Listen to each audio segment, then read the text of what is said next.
Come, this is a joke right now.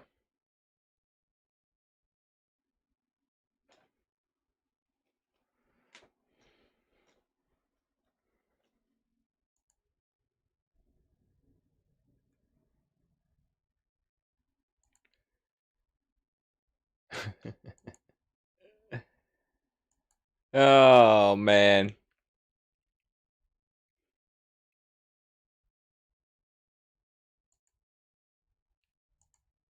Why? YouTube, why?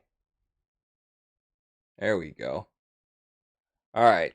I think we're finally back.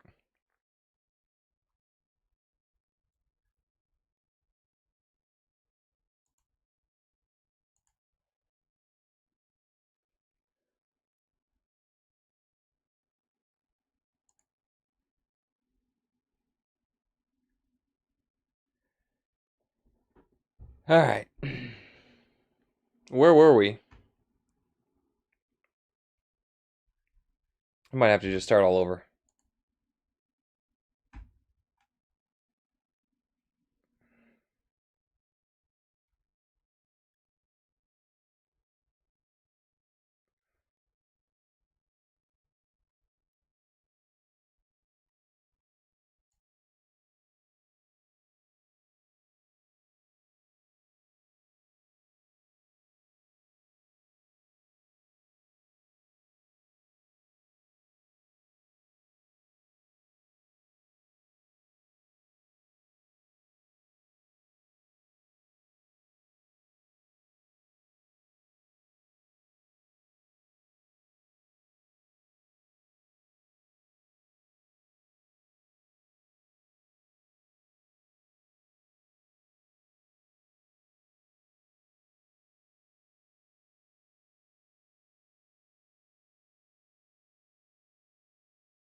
All right, let's get into this, huh?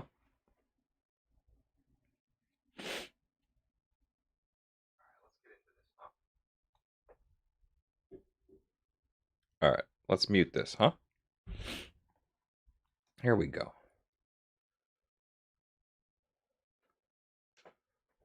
All right, we're live. If you got a question, drop it in the chat. If you're watching this later in the future, well,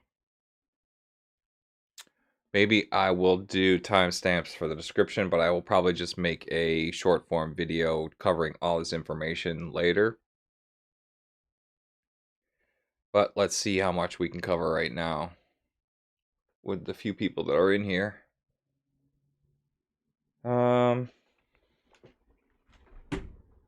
Let's begin at the beginning. I would start with watch lists.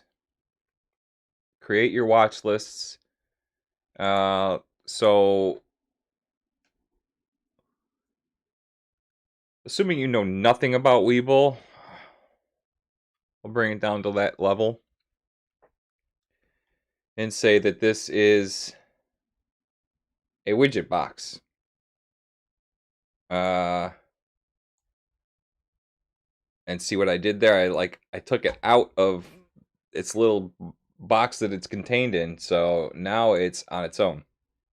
But how do I put it back up top there? Well, if I hold this left click, you can see these arrows that appear, and I can just slip it right back in there like that. You basically release the mouse button. For some reason, it really screws with my monitors, though, when I do that. Alright, I think we're still alright, though. So, with all that said, we now have our... Well, actually, let's get rid of this. We're assuming you know nothing, so this isn't even here. When you go into your watch list, you're going to have nothing. You're going to have the generic, I believe it's going to be this. It's just going to be all the stocks. And that should be it. But you can come over here and edit watch lists, and it will pop this window open. And here you can just delete a watch list. You could, I believe the all stocks, yeah, it doesn't let you delete that. But you can create a new watch list, add the symbols, but you're not going to need to add symbols here. Just create the watch list, and I would recommend at least 3 or 4 watch lists. Coming up with a naming scheme is a little tough. I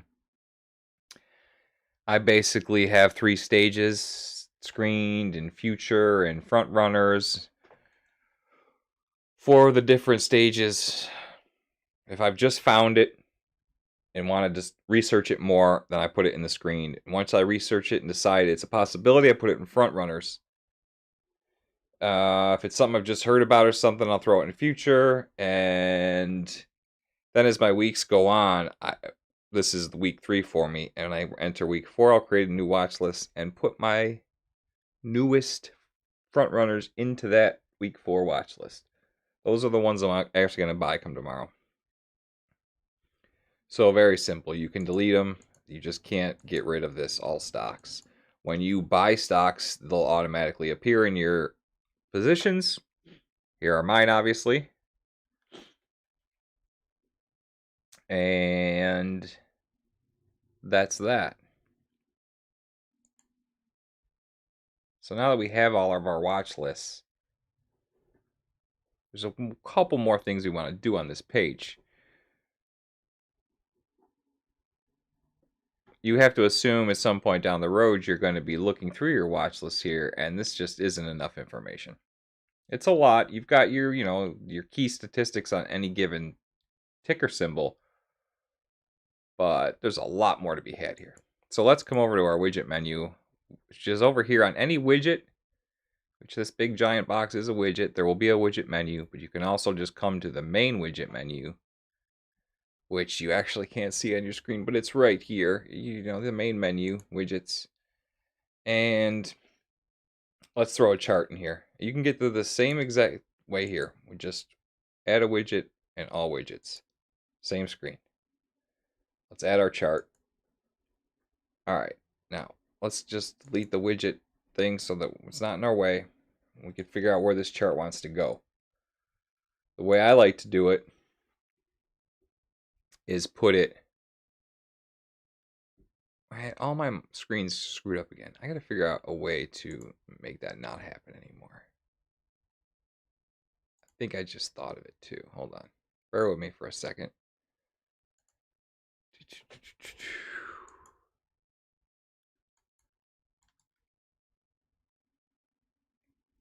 Let's start adding. What I'm doing here is setting some windows to be always on top so they don't disappear. See if that works. All right, now if we move this around, yeah, I think it's working. Oh no, they just disappeared. What is it when I send it over that? Well, all right, let's not do that. Let's put our chart below this. That's the ideal spot. That's where I put it. I'm pretty confident that's the ideal spot because our watch list needs to take up this whole horizontal area of the screen. But we can slip this down here. And now you can see that our watch list is still scrollable. And our chart is automatically tied to the watch list. So if we click, whatever we click, automatically updates.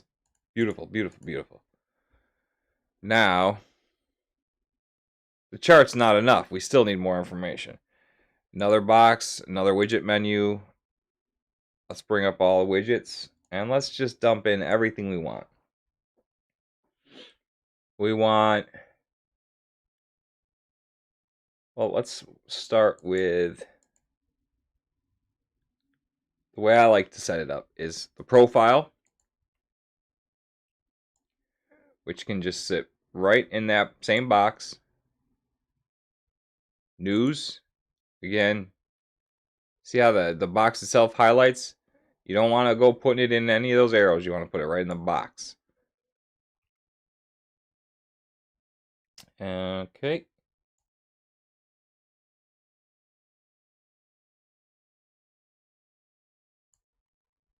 Let's see, what else do we need? We need the analysts. We'd like to see short interest, if there is any, right in that box again. And you can go ahead and pick anything out of this, obviously. All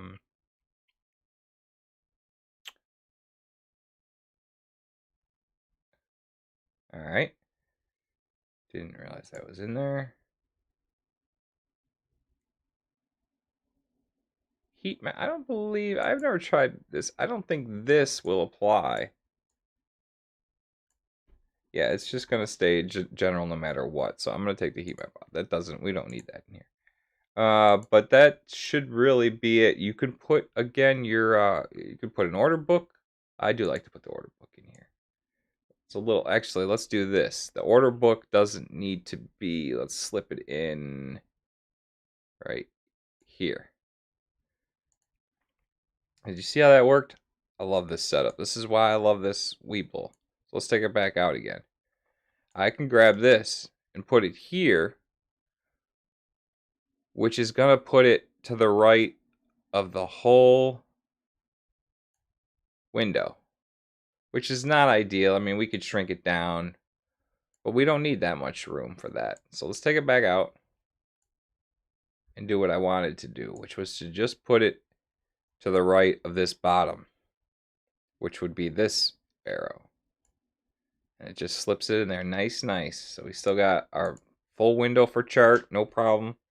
Order book slips over here. And then here, I like to put my all widgets, trade. I believe it's the classic trade, yes. and slip that right in there. Boom. That's most of what you need on your watch list page, in my humble opinion. There may be a couple other things you can go through again.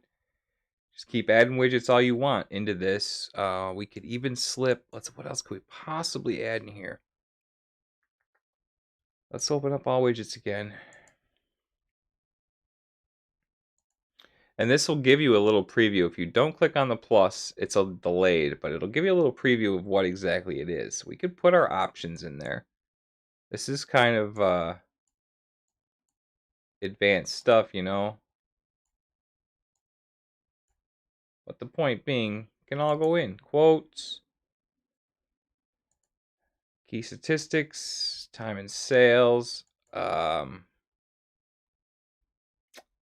The volume analysis is that needs a pretty large window to be effective.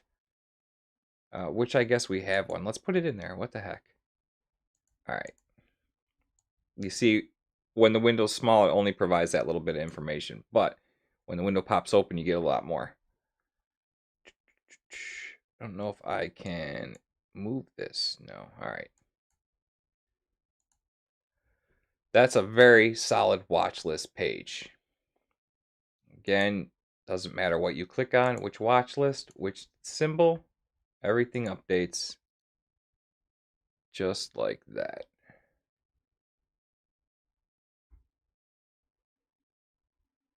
Very easy to follow the order book along, follow the trade. You could literally spend your day in here and watch charts and focus on one at a time. But I don't like to do that. I'll show you the better way to do that too. So let's move on to the next thing we need to figure out, which would be the screener page. Because you got to find a way to fill your watch lists. And this is how we do it.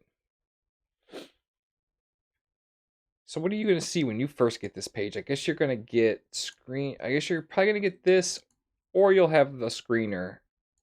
But either way,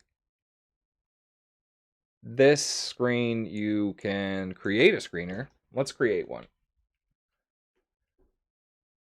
Let's call it demo, always caps. And you can come in here and select which filters are available to this screener. I always keep the market. I give all my options for the market because why not? I usually just have them set to all, but if you want to take things off, there's the option. Market cap, volume, price, change. Very important. Listing date, not so much. Really, the rest of this, I don't feel add a whole lot to the screener because there's a limited amount of information on all of this. And it may actually lead to false positives, and I just don't like it. I will throw this in here, analyst rating. So that's, for me, the best screener setup. With those chosen, you get these options. So a screener is basically, what's a good example? Well, when you sort on Amazon and you're looking for a TV and you say, okay, I only want the 27-inch and above, only $500 and above, that's essentially what our screener is doing. We're going to set the market cap, which is any company's worth, essentially. What small companies are going to be lower and big companies are going to be huge. And that is B as in billion. So if we just put, let's say if we put 0.400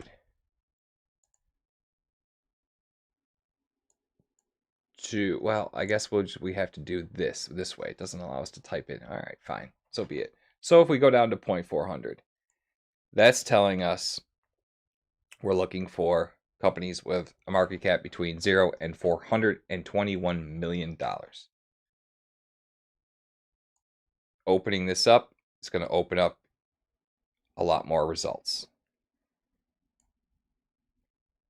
Now, price is simply the price of the stock. That's pretty obvious. I don't know what kind of market you're looking at. Are you buying $2 million stock? Or are you a penny stock hunter like me?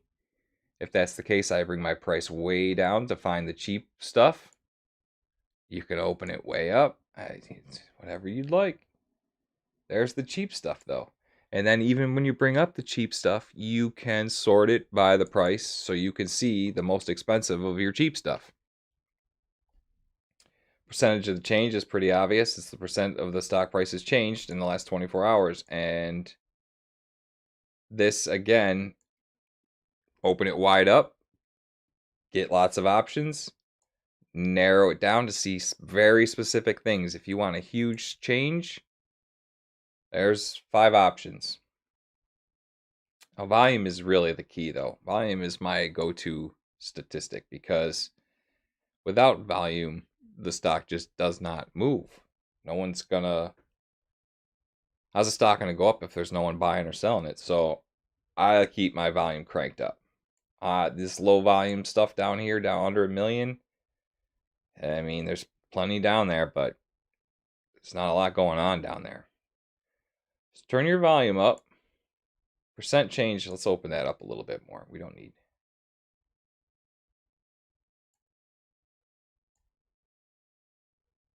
So we're basically... Let's just open... Well, that's ridiculous. Well, let's open it up all the way. Let's just see. Because we can sort. Doesn't matter. Now we've got the cheap stocks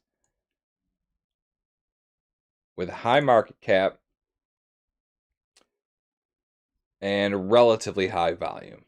Let's sort this by our average volume and see what's the biggest, and it's Sundial. And that's how you find a meme stock without knowing what a meme stock is. See, isn't that and Nokia, and look at these. The top of this list is quite funny, isn't it? Global Stars, it's a stock I bought last week and sold, made a little profit off of. So there's a lot of movers on here. Really, really, really good way to find a good potential stock. And this is how I utilize this with my watch list. If I find something, let's say this Lloyd Banks here. Boy, a lot of movement there. It's another thing. These graphs can be deceptive because that looks like a crazy wild ride, right? And it could be... The percent change is only 0.5%, so that's probably only moving 10 cents at the most. It's not like it's going up and down $20, $50. But okay, let's say we wanted to add this to one of our watch lists. It's as simple as clicking the little menu, the little 3 buttons here. Add to watch list, pick your watch list. That's why it's kind of crucial to set up your watch list first, because it doesn't allow you to make a new one in here, which I don't like, but maybe someday. Yeah, you can also right click and get that watch list menu. But that's a super duper way of creating a quick watch list. Now also for this menu or this page, we can also do the same thing we did on our watch list page where we added this extra bit of data down here. It's the same process. We'll open up a widget. Let's add a chart. And let's slip it in. Again, it's going to, the logical place is going to be at the bottom, underneath all of this. Or we could slip it in. I don't know if this works. No, it's not going to work that way because it is one giant box. That the screener widget is one widget. So there we go. We slipped it in underneath. Can we make this any smaller? No, we can't. All right. Oh, I didn't save my screener. So let's save that demo screener, and then it'll go into the list of my screeners. Demo. These are the other ones I've set up, and once you have them set up, you can edit them or delete them and see what the specific settings are within the screener.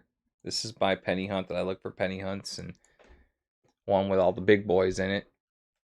So, and again, automatically tie to the chart. Click something and it loads that. Snowflake, something I've been meaning to look at. Kramer was talking about that the other day, but not right now. So there we go. And we can add to this box, we can add the news and the profile just like we did the other one.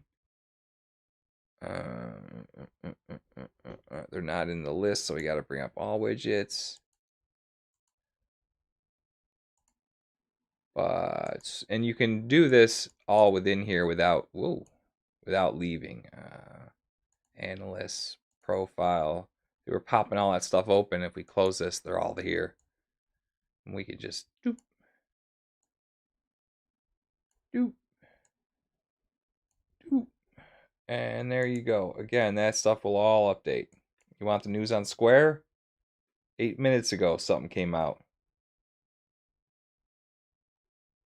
Digital wallet payments overtook cash for in-store purchases in 2020? What?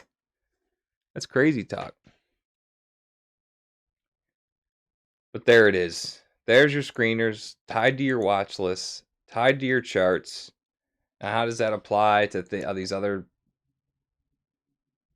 other pages or whatever you'd like to call them?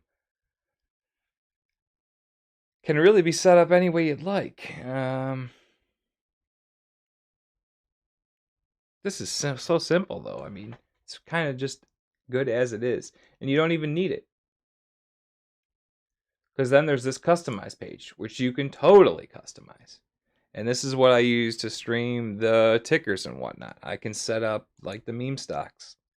I can set up this crazy page with 1, 2, 3, 4, 5, 6, 7. Well, 4 tickers, but 7 symbols being tracked along with news, and this will be all tied together. It's not gonna be any good news now, but let's see. Let's add profile here so we can see how this works. Oh, that's going off the screen again. This screen might actually be screwed up because let's see. So each one of these has its own number. 1, 1, and this group is also 1. So that ties these two together. Now, the way this ties together automatically doesn't quite happen the same in this customized page. You have to tie them together like with these numbers. So this box is set at number 2, 3 for BlackBerry, and 4 for Nokia, which this is the chart for Nokia set at number 4. And so if I come down to this window and set it to 4, I see the profile, the news, the key stats for Nokia. And if I change this to 1, I can see it for GameStop. So that's to tie it all together with these little group colors. That's your customized board, which can be set up the same. It's the same as the rest of them. Add your widgets, slip them in where you need them. It's a beautiful thing. I don't see any questions. If you got something you want to know, let me know, huh? Huh? Huh?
What other page can we check out? Let's do the account page is relatively straightforward. I got no problem showing you guys. That's the point of this channel, is total transparency on what's going on here. Let's see. So this page, again, you can move your widgets and set it up any way you like. The same. But I like to have basically the default. This is very close to the way Webull gives it to you by default, I believe. But it's kind of nice when these are tied together too. So I can click this VaxNX and see that I bought 26 at 750 and sold 26 at 850. I see the date and time. That was 10 minutes.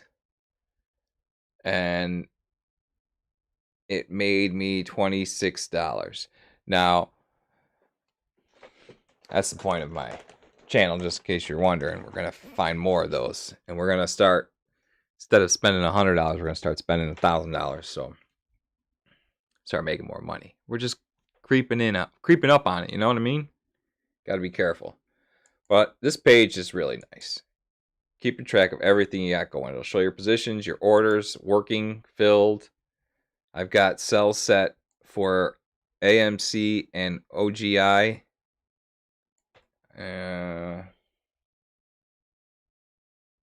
Don't worry, I still have a lot more AMC. This is just for this account here. I have to keep this account positive. So if it bounces up, I'm going to sell it.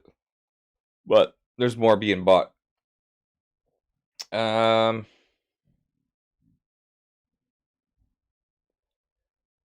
customized board can be set up however you'd like. I use it to stream. I use it to show as much information as I can so that you guys, if someone is really looking for BlackBerry, it's there. Or if they want BlackBerry AMC and Nokia like I have, it's all there. The markets is a crazy screen, and it could be overwhelming, but there's really a lot to be taken from here, like almost instantly. You could see all this red. That's a whole lot, our US markets are NASDAQ, Dow, S&P, and when they're mostly in the red, that's a bad sign. Here they are all going down, bad sign. The other day, you'll notice tech isn't even around. Like, where is Tesla and Google? They're always up front. But tech is taking a really big hit this past week, and it shows right here. Top gainers and top losers, real critical. Check this every morning. You just never know what you're going to find on here. Look at AMC, top gainer. Boy, that's amazing. Oh, that's AMC Networks.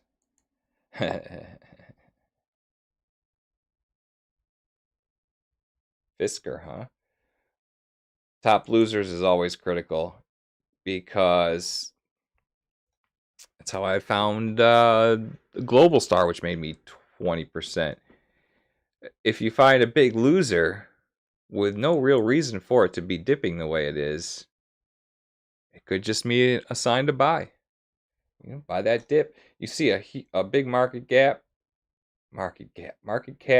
You check the trade for volume, and if there's volume and no reason for it to be dipping, then I would buy that sucker every time.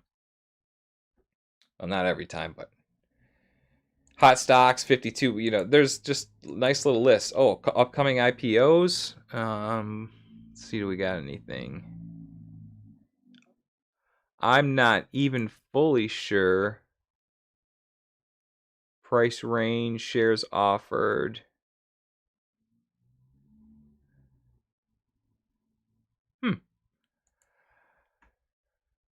I hadn't seen that screen yet. All right, so what's the upcoming IP? Oscar, Innovage.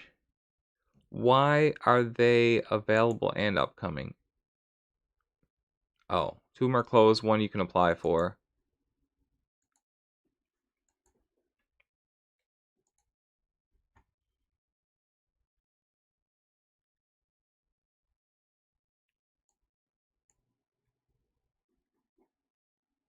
Boy, an awful lot of them were filed on Friday.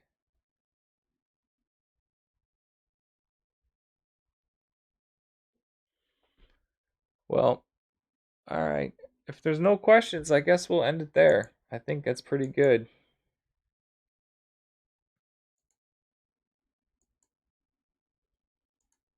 This stock screen again, you could use that as your trading setup. That's probably what it's meant to do. Uh, Trades, you know, your order book lets you see everything all at once when if you're buying a specific stock. You know, if you really want to zoom in on one stock before you make a purchase, maybe use this stock tab if you call, what do you call these? I guess they're tabs.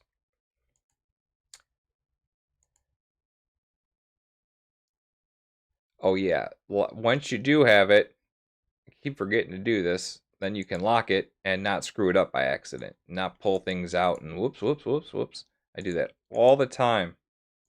I forget to lock it. And it's terrible when I screw this layup up.